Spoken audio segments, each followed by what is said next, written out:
प्यारे बच्चों नमस्कार। प्रभाकर मैथ्स ट्यूटोरियल में आपका स्वागत है। आज हम लोग भागलपुर तिलका मांझी यूनिवर्सिटी में मैथमेटिक्स पार्ट 2 का जो सिलेबस है मैथ ऑनर्स का बीएससी पार्ट 2 में, उसके बारे में हम लोग चर्चा करेंगे, डिस्कस करेंगे। क्या क्या सिलेबस है और किस बुक से हम लोगों को पढ़ना है, इसके बारे में हम लोग विस्तार से समझेंगे। तो आइए पहले हम लोग सिलेबस को समझते हैं, क्या क्या आपका सिलेबस है।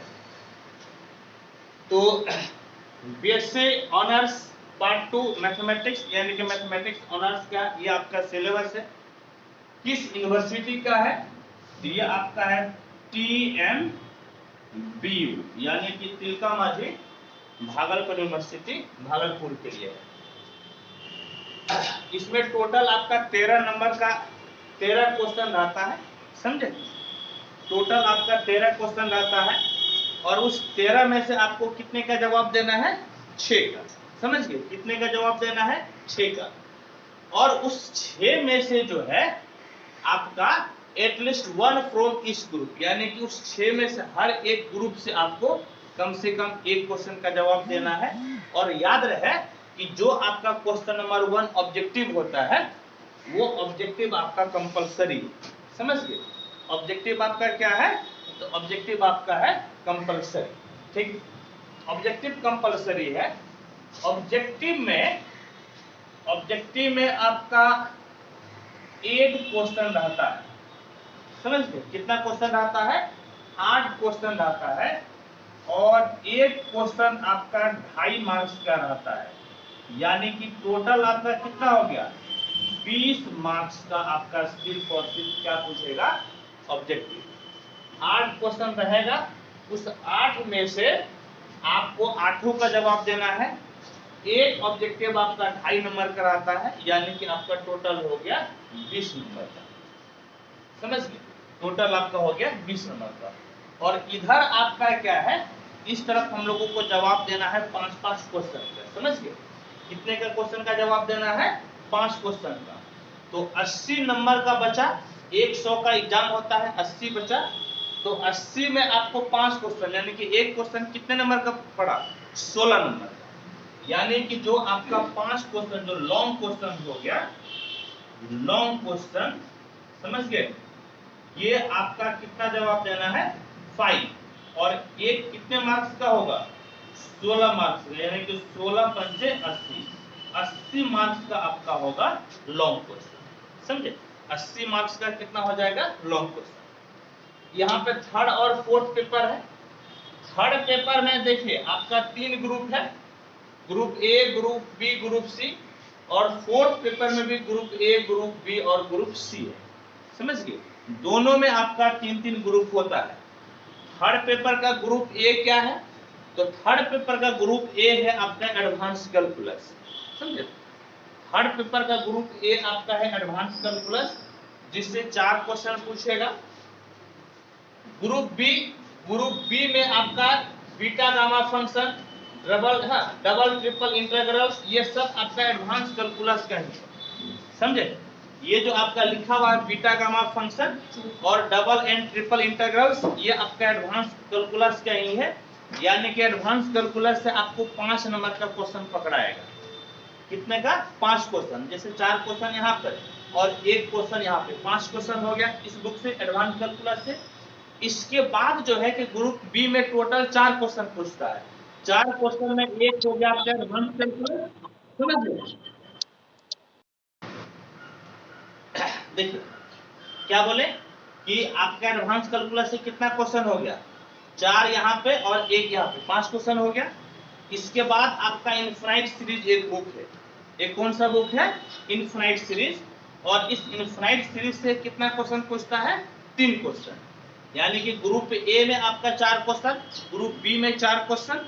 तो ग्रुप बी में 3 क्वेश्चन आपका पूछेगा इनफाइनाइट सीरीज से, और एक क्वेश्चन जो है आपका ऊपर वाले बुक से, यानी कि एडवांस कैलकुलस से ही रहता है। ठीक, इसके बाद आपका ग्रुप सी में आपका हो गया स्टैटिक्स। ग्रुप सी में आपका क्या हो गया, स्टैटिक्स। और इस स्टैटिक्स से आपका 4 क्वेश्चन पूछता है, समझ गए। स्टैटिक्स से कितना क्वेश्चन पूछता है, 4। तो 4 4 8 और 4 12, 12 और एक आपका ऑब्जेक्टिव कंपलसरी है, तो 12 एक कितना क्वेश्चन हो गया, 13 क्वेश्चन। अब आप देखिए पेपर 4 में देखिए, तो पेपर 4 में ग्रुप ए और ग्रुप बी दोनों से 4-4 क्वेश्चन पूछा, तो 4 4 कितना क्वेश्चन हो गया, 8 क्वेश्चन।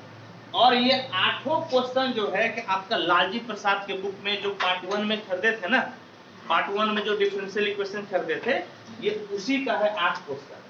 ये 8 क्वेश्चन आपका उसी से आता है, समझ गए। 8 क्वेश्चन किससे आता है, जो आप खरीदे थे पार्ट 1 में डिफरेंशियल इक्वेशन लालजी प्रसाद का, उसी से ये 8 क्वेश्चन आता है। और ग्रुप सी से आपका डायनामिक्स हो जाता है। ग्रुप सी में आपका डायनामिक्स है, डायनामिक्स से कितना क्वेश्चन पूछता है, तो 4 क्वेश्चन पूछता है, समझ गए। कितना क्वेश्चन पूछता है, 4 क्वेश्चन पूछता है डायनामिक्स से। तो 4 के 12 और एक ऑब्जेक्टिव, तो टोटल कितना हो गया, 13 क्वेश्चन। ये आपका रहा सिलेबस। होप की सिलेबस आपको समझ में आ गया होगा। और जब हम लोग जो चीज स्टार्ट करेंगे ना, उसके बारे में हम आपको डिटेल से बताते रहेंगे। जब भी जो स्टार्ट करेंगे, मान लीजिए कि हम लोग स्टार्ट करने वाले हैं, एक्चुअल में हम स्टार्ट करेंगे आपका पेपर थर्ड का बीटा, ग्रुप बी के बीटा गामा फंक्शन से। ये मुश्किल से 3 या 4 दिन चलेगा। तो क्या चीज हम लोग स्टार्ट करने वाले हैं, हम लोग स्टार्ट करेंगे पेपर थर्ड के ग्रुप बी का बीटा गामा फंक्शन। तो जो भी हम स्टार्ट करेंगे उस समय आपको डिटेल से सिलेबस लिखवा देंगे, ठीक है। होप कि आपको सिलेबस बिल्कुल ही क्लियर हो गया होगा। तो एक बार नोट कर लीजिए आप। देखिए अब रेफरेंस बुक देखिए क्या क्या है।